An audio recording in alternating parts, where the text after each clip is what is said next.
यही वजह थी कि उन्होंने एक लंबा और मुश्किल सफ़र शुरू किया।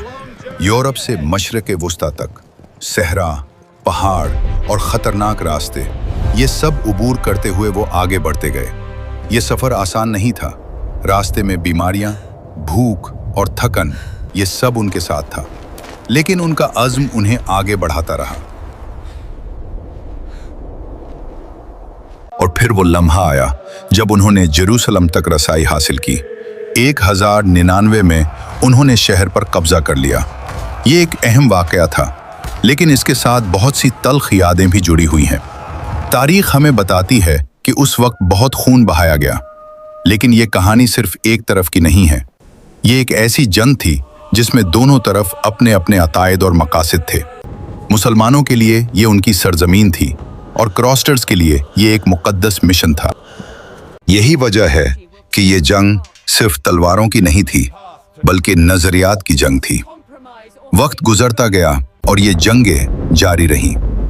एक के बाद एक क्रॉसर्ड्स होती रहीं। हर जंग अपनी कहानी लेकर आई, कभी फतह, कभी शिकस्त, और कभी एक ऐसा अंजाम जो किसी ने सोचा भी नहीं था।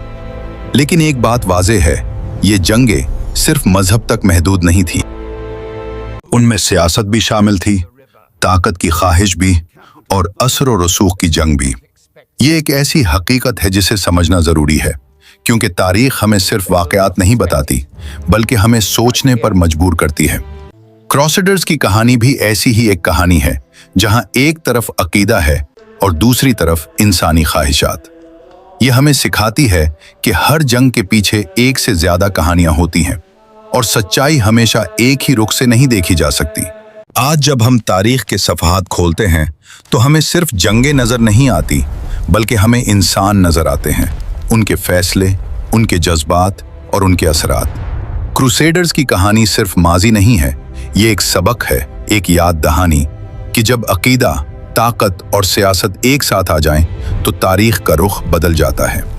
और यही वजह है कि आज भी ये सवाल बाकी है, क्या ये जंगें नागुज़ीर थीं या उन्हें रोका जा सकता था?